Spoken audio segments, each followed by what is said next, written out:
Welcome to Voices of Soccer, a new weekly program presented by World Soccer Talk. This week, in our inaugural episode, we talked to Ricky Hill, former Luton Town legend, England international, and Tampa Bay Rowdies player, currently managing the Tampa Bay Rowdies in the United States. We talked to Coach Hill about his experiences playing for England, about his experiences playing for Luton, racism in English football, and the future of English football.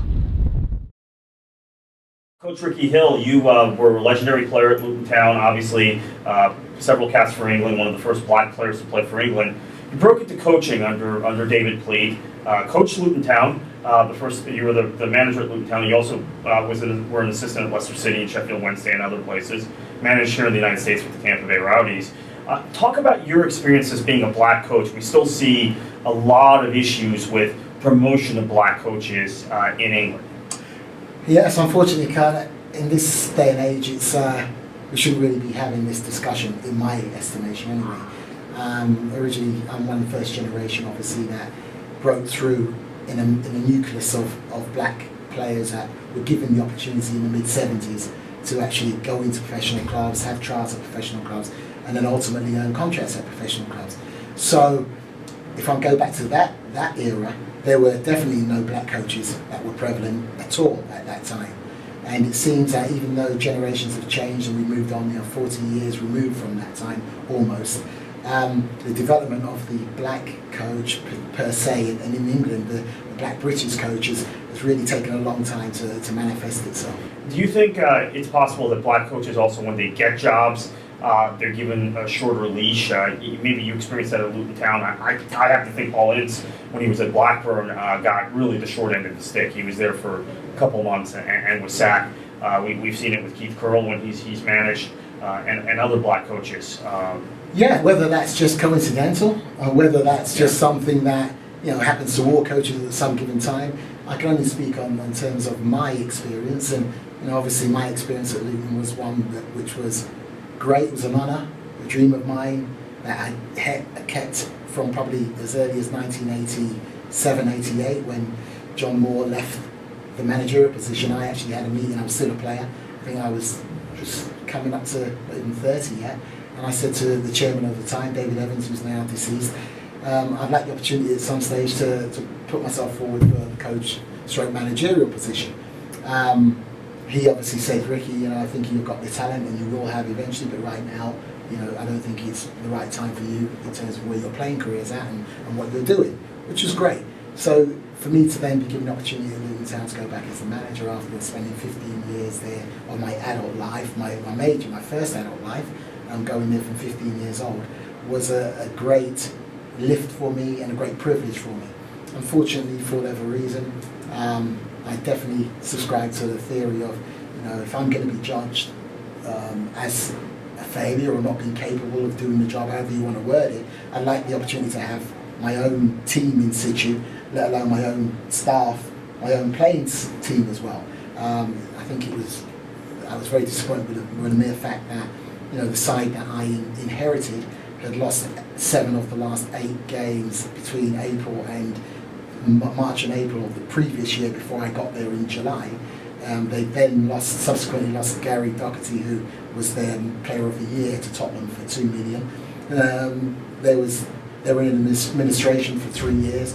They didn't have a real underbelly of any squad per se. And if I'm going to be judged and be considered not to be able to take that group of players, I think I need a little bit longer than 4 months. And Coach, I've observed that there have been black coaches. We mentioned Paul Ince a few minutes ago. I mentioned Keith Curl, who was a great player for Manchester City. I watched him in the early 90s. He's the captain of Manchester City, first black playing captain for a big club in England, really. One of the first. I noticed Paul Ince got sacked by Blackburn in 2008. It took him 4 whole years, or 4.5 whole years, to get another chance at a reasonably sized club in Blackpool. You see white coaches in England who may be part of a good old boy network get sacked, do a poor job at clubs, and then resurface rather quickly. And there's even complaints among younger white coaches that they're not getting the chance to break in England because of this. I mean, what are your thoughts about that? No, without a doubt. But I think that is indicative of the heritage, culture, tradition, call it whatever you want to. That's been evident from my creation, I would imagine. If you go back, we still talk about the '66 World Cup as England's greatest moment. That's great, but unfortunately that has been, nearly 50 years ago, so to speak. So, that's the mentality sometimes when you go into the echelons of the people that run the game, the guardians, the custodians of the game, albeit the FA, the Premier League, the personnel, because they really, in my opinion, they don't really have a touch with the ground level, the street level, call it whatever you want, the players. They're removed from there by choice, and a lot of it is gauged on perception. And the perception is always that certain players, because they've had a relatively reasonable career, they play for England, they've been a steady person, not carry themselves in the right manner on the field, that they are deemed as being coaching material. But is the FA doing enough to develop these coaches? And the second part of that question I would ask is, does the FA protect coaches who are former England players who are failures at the club level? I can think of two offhand, Stuart Pearce and Gareth Southgate, who then have been protected in the FA setup. Well, I don't know what the criteria that they actually look to when they hire and make appointments for the national team positions, because if it is development, then okay, with Stuart and then Gareth, I'm sure, I don't know what their track record has been in terms of working at a youth level or development level, whereas, I can only speak from my own personal experience. I had 4 years at Sheffield Wednesday, and during one time in my tenure, there were 16 out of 18 players that were promoted from apprentices into professional environment, which was unheard of at that stage over a 2-year period. So if you're talking development, I've experienced the development. I don't know with the FA, they look upon it as, because that is a specialist job. For me, it's a specialist gift to be able to nurture and guide and develop individuals to then become a team. And thus far, not decrying anything that Stuart or Gareth have done, it seems like there has been difficulty in translating that development from academy player into international youth team under 21 and 23 player. Final question for you, Coach. Compare coaching and the structure of coaching professionally in the United States to professionally in England. I've had limited experience in the States, so I can't speak broadly in regards to how it's perceived. I know within the UK, a lot of the time, as you stated earlier, it's about connections. A lot of the times jobs are filled before the posts have even become available, because the agent knows the chairman has indicated that there might be a change at the top. So the agent then gets his client's CV in straight to the chairman looks at that and thinks, oh yeah, he's got a good name, he's played at a high level, he's managed potentially at various clubs, albeit whether he's been successful or not, he has a profile. And this profile, the manager leaving maybe has not done so great, and that's why he's lost his position. And this person could be someone that may appease the fans, and he may be able to be the voice and the face of the organisation. That doesn't necessarily mean he's the right person.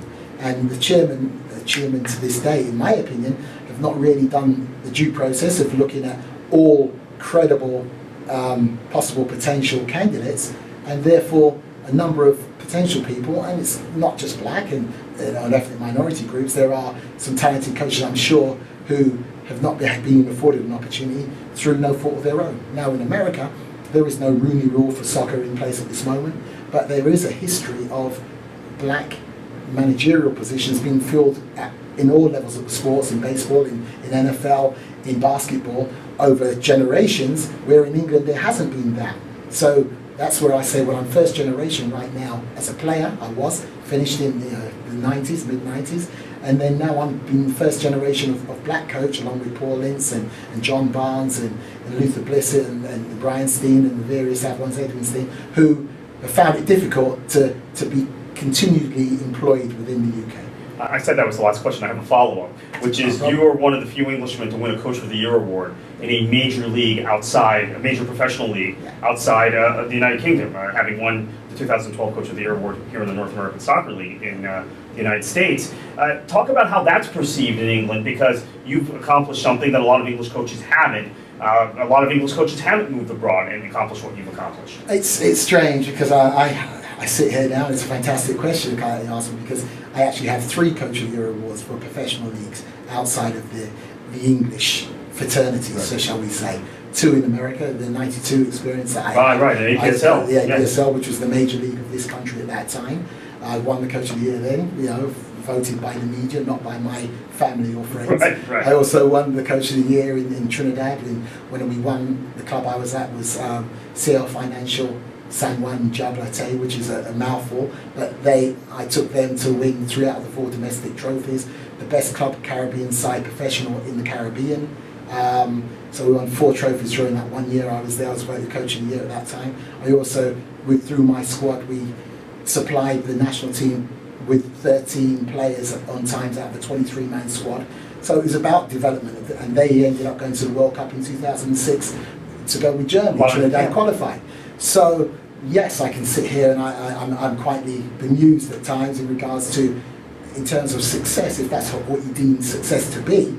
I've received accolades, I've won championships outside of my country of birth, yet still back home I think I might be the unwanted guest or the unwanted visitor at the table, because I haven't come through the traditional ranks of going through the FA and waiting to be ordained by the FA and waiting to be given an opportunity at whatever level they deem, whether it's grassroots. I have done my part. I played at Sheffield Wednesday, at Tottenham, at Luton obviously for a brief time, so I have worked within the industry, but now I've been out of it for 12, 13 years. No one seems to care whether I'm any good or not, and I would contest to say that my track record suggests I'm not bad.